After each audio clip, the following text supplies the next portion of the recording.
I'm going to share some insights with you on book sales in Europe, and in particular sales of English language books in Europe, which I know is it's a hot topic.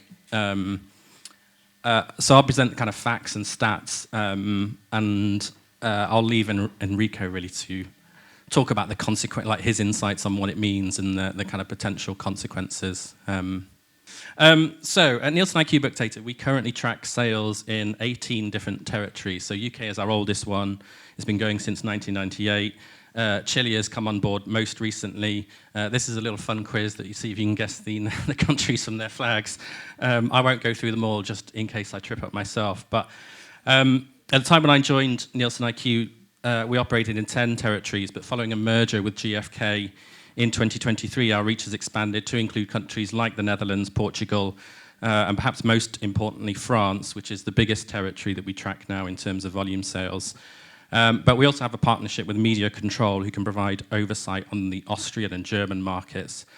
Although we have panels of thousands of booksellers in most territories, providing us rich sale data on a daily and weekly basis, and we have a vast resource of bibliographic data as well in many territories who provide information to us like title, author, imprint, RRP, classification codes, audience codes, pagination, dimensions, etc., etc. Sometimes robust data on the language of the text can sometimes be a little difficult to get. So my main focus today will be on the markets where we have that rich data. So I'm going to be focusing on Austria, France, Germany, the Netherlands, and Switzerland. And I will start with Austria, where sales in this is through to mid-September, which was when the analysis was pulled together. The overall market in Australia, book sales were down. Sorry, Austria. We're down.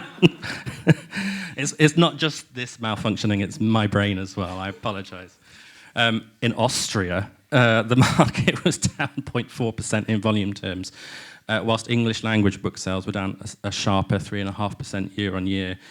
English language book share of the overall market in Austria is around about 8.4%, which is down 0.3 percentage points year on year.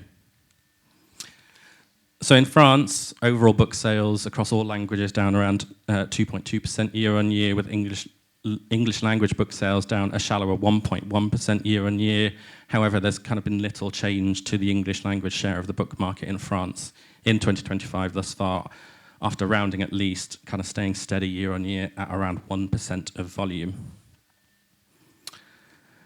So in Germany, the full market's down 3.7% year on year in volume terms, with English language sales down a steeper 6.9%. And the result of that being that English language text share of total book sales in volume terms in Germany has fallen slightly year on year by 0.2 percentage points to 5.1.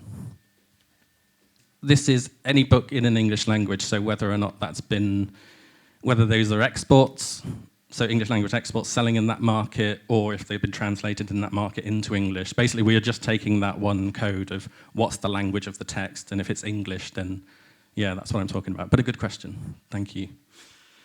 And the Netherlands is undoubtedly the territory where English language titles have the largest footprint, accounting for around 1 in 5 book sales. Overall sales in Netherlands down just under 5% year on year, slightly steeper than sales of English language text that are down around 4% year on year. So in the Netherlands this year, the share of the market taken by English language titles has increased marginally, by 0.2 percentage points to 20.4%. So yeah, just over 1 in 5. And in Switzerland, meanwhile, sales overall down 4.3% year on year. English language title sales volumes are down 5% year on year. And then the English language share of the market has decreased by the slimmest of margins, falling 0.1 percentage points to 12.2%. Now, I personally prefer to look at volume sales when analysing trends, as value sales can often be influenced by higher prices, by retailer promotional strategies and inflation, whereas I think volume sales give a clearer picture of actual demand and consumer engagement. However, I did run all of those numbers again, looking at value, and the value numbers for all of the territories that we've discussed, the pattern's kind of broadly similar. Due to increases in average selling prices across many territories that we track, the value sales numbers are actually slightly healthier than the overall volumes. what I found particularly interesting, when looking at the data was that, and looking at average selling prices in particular, I haven't quite wrapped my head around it yet, but in the 3 territories where English language title average selling prices were lower than the overall market, English language share of volume sales actually decreased year on year. But in the territories where English language books were priced slightly higher on average, sales increased in volume terms. So if anyone has got any answers or insights about that, please do let me know, because it's an intriguing one. Although English language share of the market is highest in the Netherlands due to the sheer size of the book market in Germany, absolute numbers of English language books sold are the highest in Germany at 8 million in 2025, year to date, ahead of the Netherlands and then France. And then when looking at those 5 territories that we've analysed, when we look at a genre level, adult fiction accounts for 44% of volume. Then we've got children's books on 32%, so around 1 in 3, and then non-fiction at 23%, just under 23%. So, in terms of English language books, these are the top 5 best-selling titles across the territories that we've discussed. I've highlighted in green where sales are greater than 10,000 copies in any territory. So we have Rebecca Yarros's Onyx Storm, which is the 3rd book in her fantasy romance series, or romantasy as it's now come to be known, Empyrean. That's the overall number 1, ahead of Suzanne Collins's Hunger Games prequel, Sunrise on the Reaping. Then we have Rebecca Yarros's Fourth Wing, which is the 1st book in her Empyrean series. And then we have Frida McFadden's twist-filled thriller, The Housemaid. And then the second book in Rebecca Yarros's Empyrean series, Iron Flame. So Sunrise on the Reaping enjoyed significant sales from fans of Hunger Games, of course. The pre-order numbers for this book across all of our territories were huge. Fans drove the success of that book. But for the others, a significant part of success has undoubtedly been the BookTok community on TikTok, and maybe to a slightly lesser extent, but still true, BookTube. It's fair to say that Frida McFadden and Rebecca Yarros owe much of their success internationally this year and last year to social media, and as we're about to discover, they're certainly not alone. So in France recently, the latest Asterix book just hit the shelves, and it sold, my French colleagues reliably informed me, 550,000 copies in its first week on sale, which is absolutely incredible. And then it sold another 300,000 copies, or more than 300,000 copies the following week. But despite these huge sales, it isn't yet the best-selling book in France in 2025, and that would be Frida McFadden's The Housemaid, which has sold 1.7 million copies this year alone. Just before Frankfurt Book Fair at Nielsen IQ, we released a press release about which pulled data from all of our territories, and my colleagues in France provided their top 5 bestsellers of the year. Frida McFadden's Housemaid was number 1. Number 2 was Frida McFadden's The Housemaid's Secret. Number 3 was Frida McFadden's Never Lie. Number 4 was The Housemaid's Wedding by Frida McFadden. And number 5, it was Frida McFadden, yeah. Yeah, so it's fair to say that it's been a good year for Frida McFadden. Her books have been bestsellers in numerous of our territories. And here is the data that breaks down sales of the best-selling editions of her The Housemaid in some of our territories. So in France, the best-selling French edition accounts for 99% of sales when combined with the English language edition. The Spanish and Portuguese editions have upwards of 90% share in Spain and Portugal respectively, but the Netherlands is where we see the English language edition take the biggest share, although still under 50%. So I also wanted to compare weekly sales in one of our territories between the English language and the home language edition, and I picked Onyx Storm and I picked Spain, and the editions were published simultaneously, and the Spanish language edition accounted for significantly the most sales compared to the English language edition, as we can see from this weekly chart of English language sales. I did enjoy seeing that nice spike around World Book Day in Spain. Yeah, I thought that was if only the UK could follow suit. World Book Day in the UK is really, really strong for the children's market, but perhaps less so for other genres. Also wanted to view the data for a book that wasn't published simultaneously in multiple languages. So I went back to The Housemaid, and back in 2023, when the first book was released, and we're looking at sales in Spain, there was a relatively lukewarm interest for the English language edition in Spain. And then some months later, or a couple of months later, when the Spanish edition hit shelves, there was still kind of relatively lukewarm interest, but it was definitely the dominant book in terms of sales between the two different editions. But it was only really when sales, it was the summer in 2024 when sales really took off, when she went viral on TikTok, which led to kind of significant boosts in sales of both the Spanish edition and the English language edition, but mainly the Spanish edition. And then we had a Catalan edition released it was in April 2025, and enjoying a nice spike upon release. And then here's a selection of other English language titles that have proved popular in Europe for different reasons. So we have Anna Huang at #1.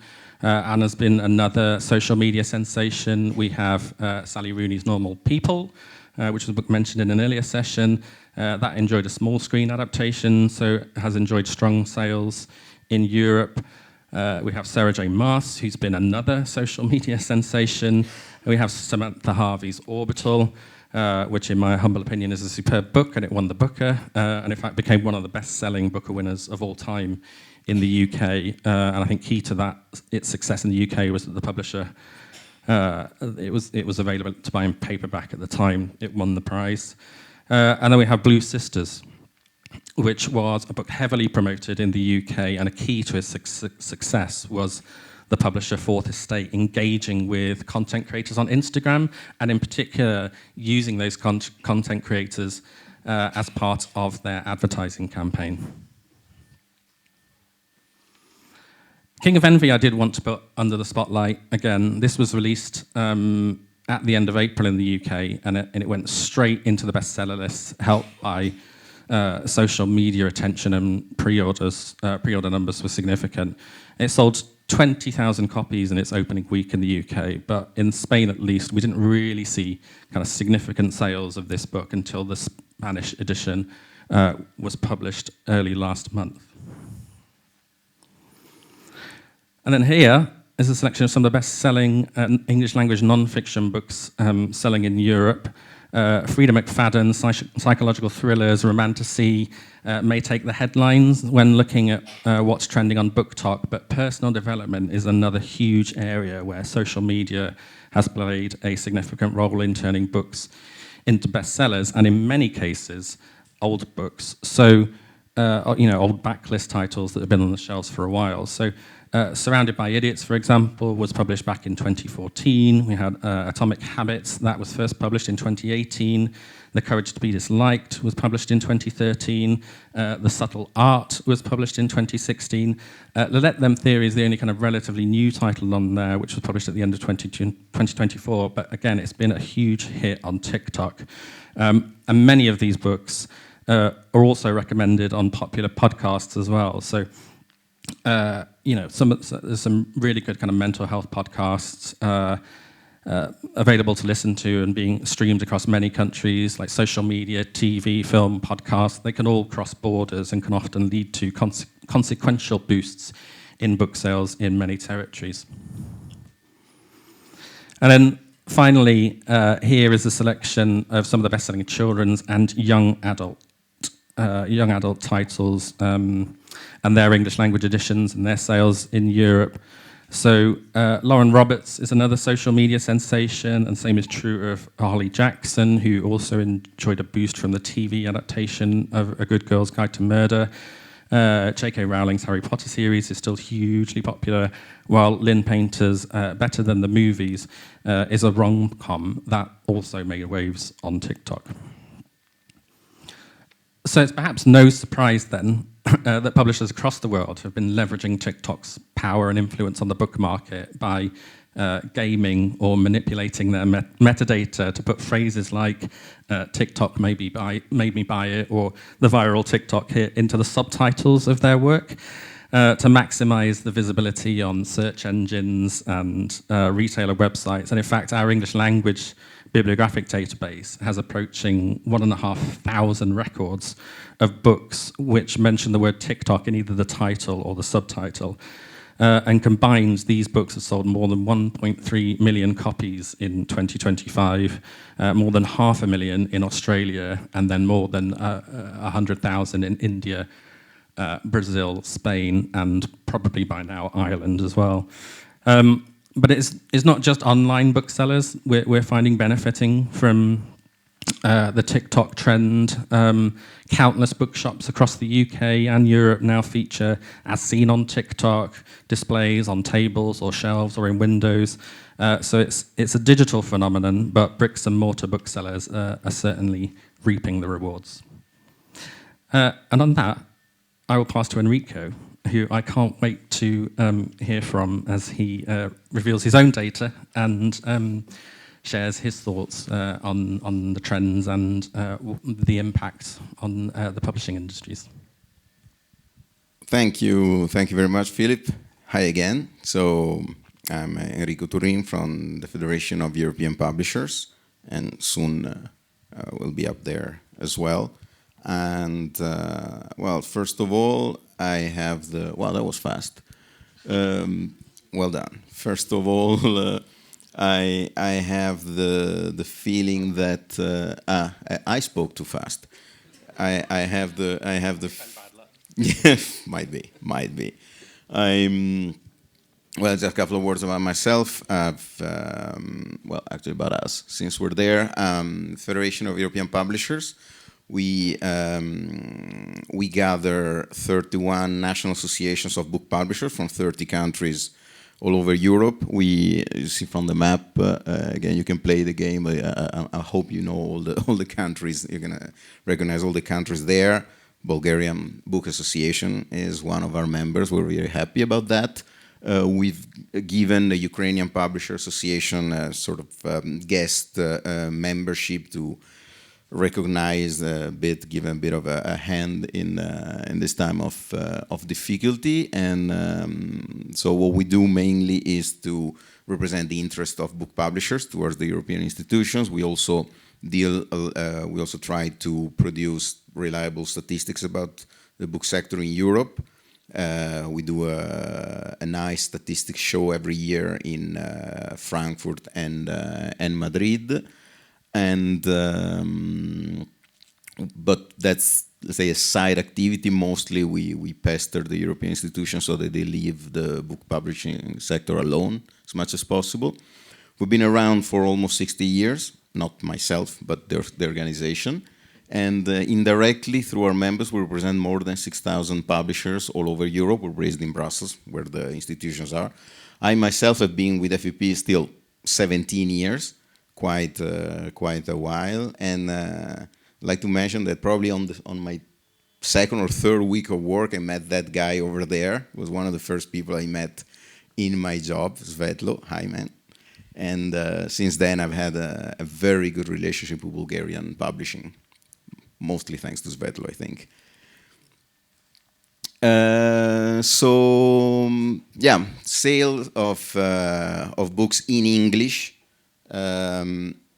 I have the feeling from what I've saw today that everything I'm going to say has been said by someone else time and again. So apologies for the repetition. It's a bit too late for me to change completely the tack of the presentation, but maybe there'll be more time to stimulate a bit of a discussion afterwards. Because well, as I said, we do deal a lot with data, but I'm not going to focus much on data on this because what we collect is more like broader market data. We don't go as granular as Nielsen to see title by title what's going on. But we do have the vantage point of having members in 30 countries so that we have very much an idea of what's going on. And the one thing I can say for sure is that the perception and the level of the presence of the phenomenon of reading in English and sales of books, well, in original language, but which translates basically mostly in English, is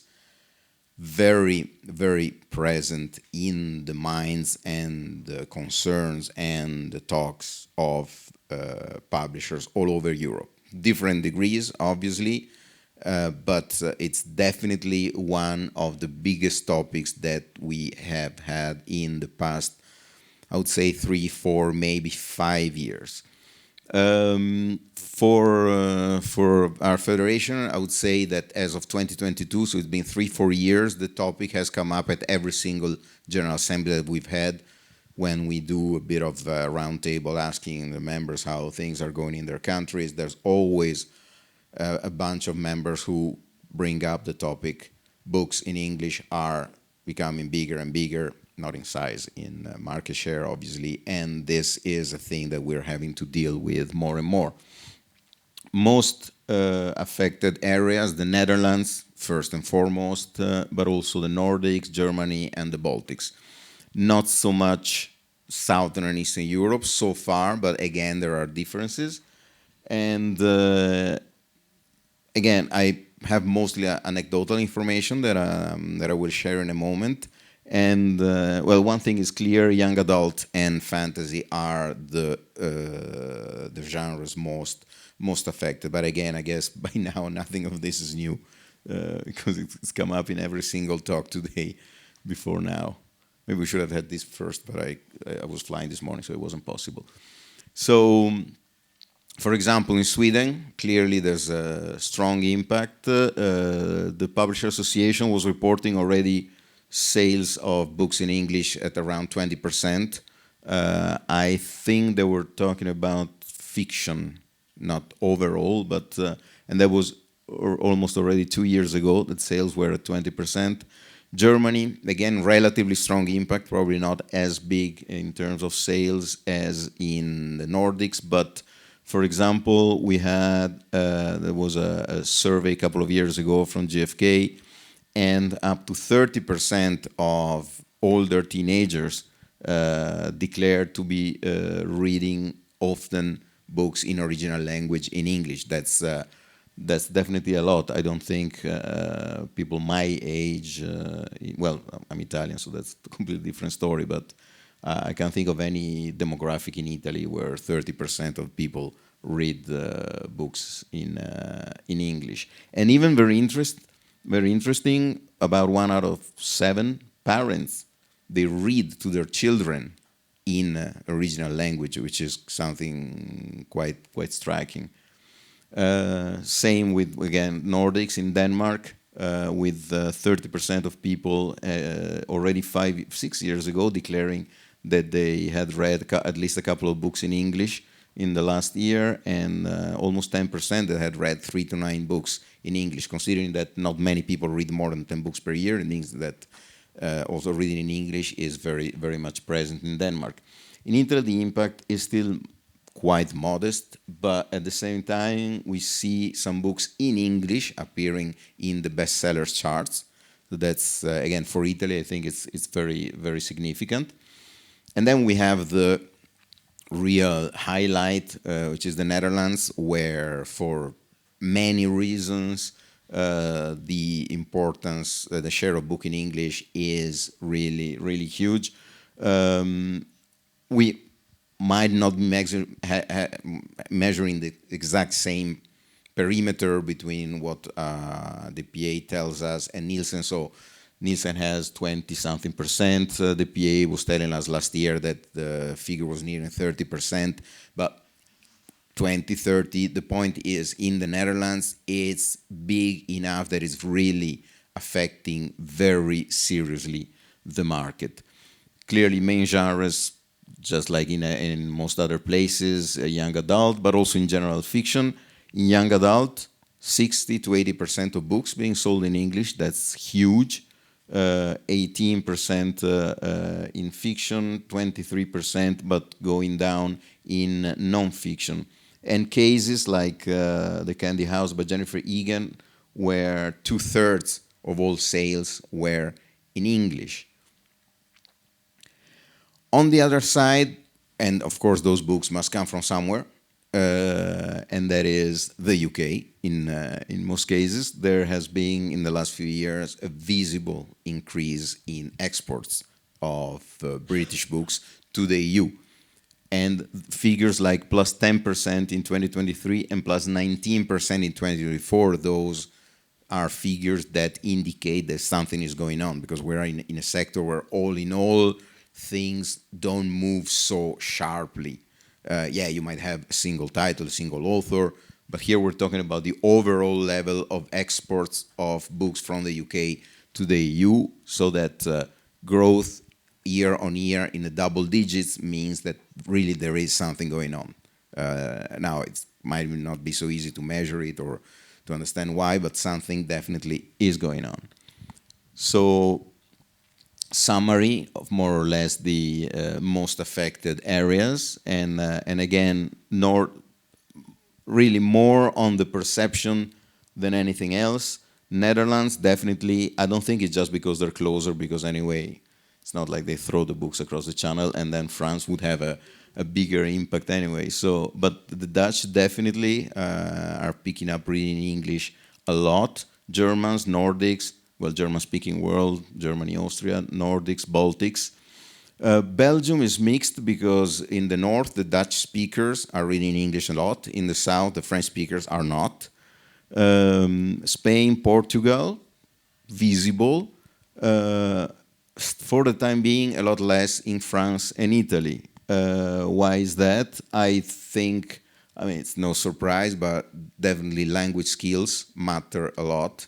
And I'm a bit jealous, because we're not great in English, in speaking English in Italy. The French definitely are not, sorry, Gautier. But I'm a bit jealous of the Spanish, which I never thought were much better than us. There you go. But okay, well done. And then everyone else. So but the phenomenon is definitely widespread, picking up in different countries, rising virtually everywhere. I don't know how to read the latest Nielsen data that indicate that this year the phenomenon seems to be somehow slowing down. I don't know if we've already reached a certain point of saturation. That's always possible, but I'd be surprised. For me, it would be a bit too early. We'll see. Anyway, until you see the Christmas sales, you can't really say anything about how a year went in publishing. That's the fact. And so yeah, what are the drivers? Why is this happening? One easy, immediate explanation is TikTok. The pandemic had a lot of people trying to communicate with the rest of the world via, I think at the beginning it was short videos of people dancing, and then it became a lot of other things, including people reading books and showing the books that they were reading. And this definitely has played a role. That's undeniable. The fact that young people wanted to be able to immediately communicate to their peers everywhere what books they were reading and so on made it so that the easiest way was to read books all in the same language, and in that case, English was clearly a better choice than probably any other language in terms of lingua franca. So on one hand, yes, TikTok definitely has played a role. To what extent remains still may be debatable, because, for example, the surveys done among people, especially young people in the Netherlands and Germany, so countries pretty much affected by the phenomenon, reveal that in many cases, people say that they read in English rather because they can't find the book in translation, which most likely means they can't yet find the book in translations, because of course the original is available earlier. They want to practice the language, they want to read the book in the language it was written in, so as not to lose anything in translation. They want to improve their skills and so on. So there are many other reasons. Now, you can always wonder whether people in surveys reply sincerely or they want to look good. So why do you read in English? Because I saw it on TikTok, or I want to better myself. There might be a bit of a bias there in why they don't all say that it's because they saw it on TikTok. But there might be other reasons other than TikTok why people are reading in English. But whatever the reasons, there are huge implications for the markets in Europe that again they have come out in pretty much every other session today, and that have to be somehow taken into account. And we're not saying it's good, it's bad, but there are consequences, and at some point the book publishing sector will have to deal with them. And again, a lot of anecdotal small facts, but for example, our Latvian colleagues tell us that teenagers are reading in English so much that they start having, like, noticing a worsening of their skills in their native language. So this is liable to happen probably especially in countries with very small populations or languages spoken by few million or even a few 100,000 people. If young people start reading more and more in English, don't read, and books are great for really learning your language well. So if you don't read in your own language that much anymore, it might be that in the end it may even impact the overall language capabilities of a country. We have big and small bookstores and bookstore chains in countries like Germany and the Netherlands that are opening dedicated branches with only books in English. I mean, until a few years ago, you had to go to England to find a bookshop only with books in English.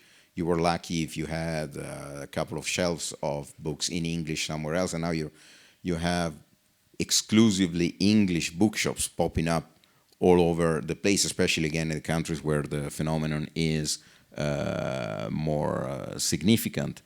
You have, but again, I think you heard it already, books that are being published in translation, but with the same cover and the same title as the original book in English, so that all the people who show them on social media are showing the exact same cover and the exact same title.